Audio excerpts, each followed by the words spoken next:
Prime Minister Narendra Modi remains by far the most popular figure in Indian politics. An American think tank called Pew Research Center said on Wednesday, releasing the main findings of its latest survey conducted among 2,464 respondents in India. It says that Prime Minister Modi is the most popular figure in India.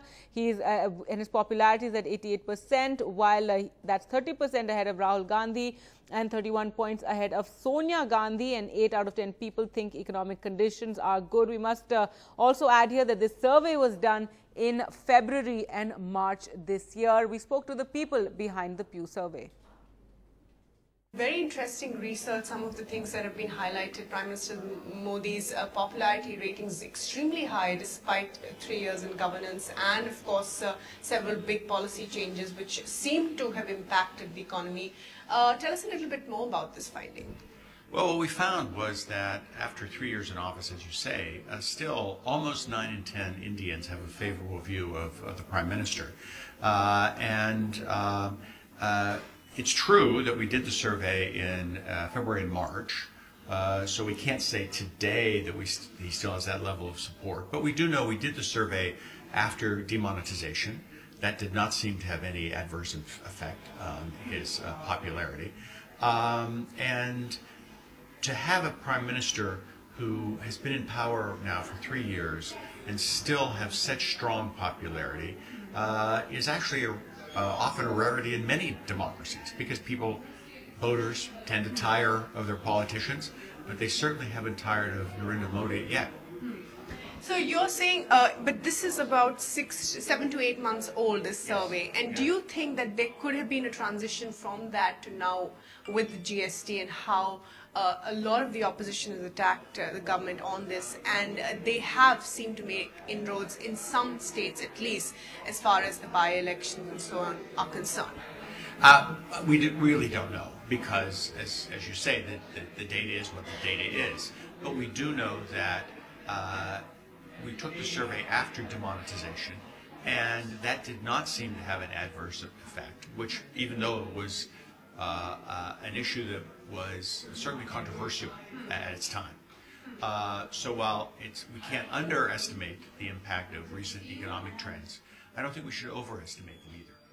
And one important thing that, is that his popularity is much higher than that of Rahul Gandhi and Sonia Gandhi. But I also found it interesting that Rahul Gandhi's standalone popularity doesn't seem to be that less either. So it seems like there's a shift in his popularity as well. Well, yes, there's not much of a change in either Rahul's or Sonia's popularity. Minor changes that are really not that statistically significant. We're not into an election season yet, so people may not be focusing as much on the choice that they might have to make at election time. But you're right, there doesn't seem to have been that much of a change from where they were in previous years. But as you know that Indians are always in election mode, and we have 2 state assembly elections coming up. The results will be out in December. What is your general perception of how Indians view their top politicians or leaders? Well, we know that people feel much better about the national government than they did even a few years ago, and that improvement seems to parallel the popularity of the Prime Minister and the BJP.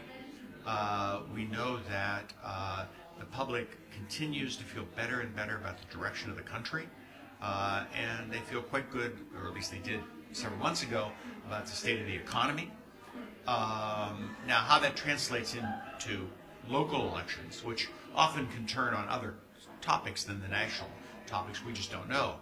I spoke to a senior Congress leader just before coming here, and he said that we would not be going by a foreign survey about how the Indian population views its Prime Minister and the opposition. Your comments on that? Well, I mean, everyone's everyone is entitled to their own opinion. We think that our surveys are particularly useful because we can compare populations across countries. That's one of the strengths of our surveys. And as I would point out to you, as I said, our survey showed the Modi victory in a way that no Indian surveys did. So at least until we're proven wrong, we think our surveys are actually quite accurate. Right. Thank you so much, sir, for talking to us. Great talking to you. Thank you.